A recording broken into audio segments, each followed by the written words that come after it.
will be explaining you about the SMC new energy saving booster. We are comparing this booster with our existing booster. So in SMC existing booster, it is having a 2-piston construction. So whenever it is boosting the pressure, it is exhaust the air pressure in the atmosphere. With the new SMC energy saving booster, it comes with 3-piston construction. So if you see in this photograph, with 3-piston constructions, we are utilizing the exhaust air reused in the in the circuit. So when we are reusing the exhaust air, we can save the exhaust air. That's how we are saving 40% of the air consumption.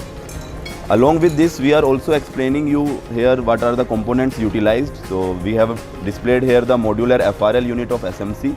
With this modular design, you can utilize multiple type of components in a single construction to avoid the panel and save your space requirement. With this, we have also displayed the JSX series 2-port valve. So these 2-port valves can be used in the similar line, and same valve can be utilized for air, water and oil application. It is having a coil rotation function, so coil can be rotated 360 degree, and it is having a single clip to remove the coil. So easy to change the coil whenever required. So here when you see in this video, the pressure switch are set at both are at 0 bar. So there is no pressure in the tanks, air tank. Once I make the start button on, so both the booster will start functioning and it will maintain the same pressure. So when it will maintain the same pressure, we will see what will be the differentiation in the flow. So flow switch 1 is for the existing booster and flow switch 2 is for the energy saving booster. So I am making the start button on. So both the boosters has been started. So the booster with energy saving function is using the exhaust air, so its charging time will be faster. If you see in the pressure switch, the charging time of energy saving booster is faster.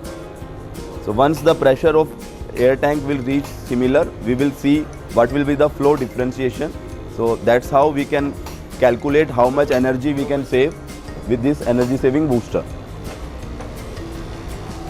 So if you see in this video, both the boosters have been reached at the same particular pressure, 6.26 bar in both the pressure switch. And when we calculate the flow reading, the existing booster is utilizing 19 liter of the flow compared to the energy saving booster, which is only utilizing the 14 liter flow. So it is saving 5 liter, which come more than 35% of the savings.